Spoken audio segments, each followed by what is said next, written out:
né de la Vierge Marie et foi en Jésus-Christ. Le symbole des apôtres ne fait pas allusion à l'enfance de Jésus, sinon pour dire qu'il est né de la Vierge Marie. Le credo oriental de Nicée-Constantinople dit plus explicitement « Par l'Esprit Saint, il a pris chair de la Vierge Marie et s'est fait homme ».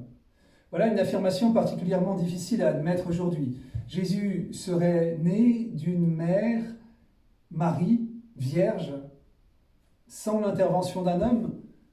Elle embarrasse beaucoup de croyants contemporains. Pour les autres, elle relève carrément du mythe. Cette conception virginale de Jésus ne peut s'éclairer qu'à partir du mystère de la résurrection. Car c'est la foi en la résurrection qui rend possible la foi en la conception virginale, et non le contraire. Précisons tout d'abord que l'affirmation de la naissance virginale de Jésus se distingue du dogme de l'Immaculée Conception. Ce dernier signifie que Marie est née préservée des conséquences du péché originel par une anticipation des fruits de la résurrection. Préservée des conséquences du péché originel par une anticipation des fruits de la résurrection. Nous le savons, la résurrection de Jésus sera contestée par les Juifs en disant que le corps de Jésus a été volé. La naissance virginale de Jésus a elle aussi été contestée depuis les premiers siècles sous plusieurs formes. Certains disaient que l'affirmation d'une naissance virginale de Jésus est un retour aux formes des mythes grecs. Ainsi, Persée est né de Danaï, restée vierge.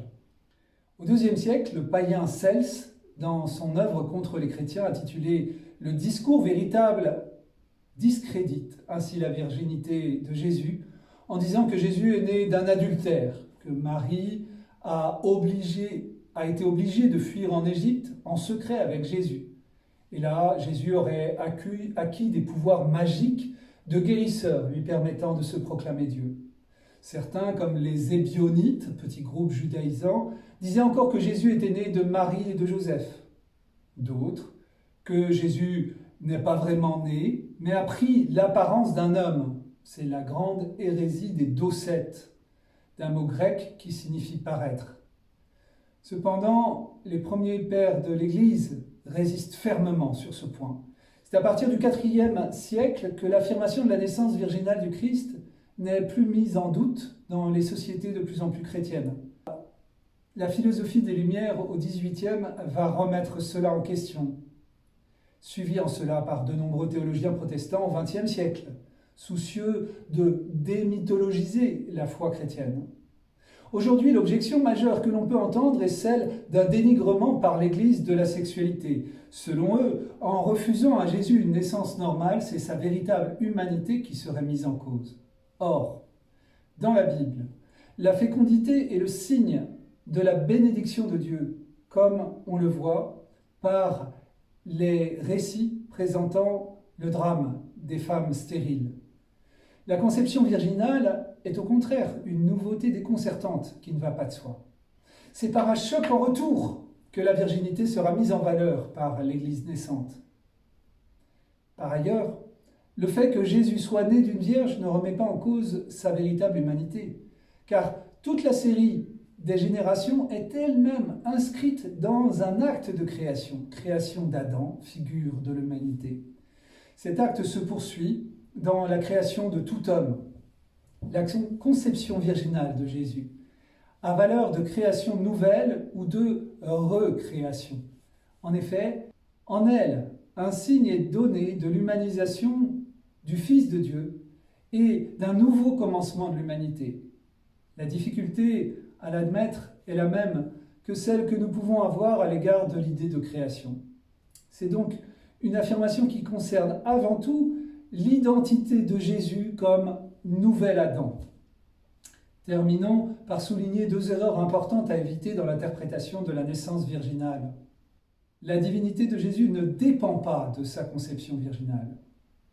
La divinité de Jésus repose sur le témoignage apostolique de la résurrection et de la glorification du Christ fait Seigneur. Elle n'est donc pas une preuve de la divinité de Jésus, mais un signe donné à ceux qui s'interrogent sur son origine. Ainsi, Joseph Ratzinger, futur Benoît XVI, dira « La filiation divine de Jésus ne repose pas, d'après la foi de l'Église, sur le fait que Jésus n'a pas eu de père humain. La divinité de Jésus ne serait pas mise en cause si Jésus était issu d'un mariage normal. » L'affirmation de la naissance virginale est d'abord un signe de l'incarnation du Verbe et du caractère unique de la naissance de Jésus, don personnel de Dieu en son Fils. Deuxième point décisif sur lequel beaucoup d'erreurs sont faites. L'Esprit Saint n'a pas joué un rôle de procréateur.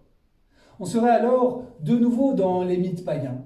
L'Esprit Saint intervient en tant que créateur comme au commencement, où il planait symboliquement au-dessus des eaux.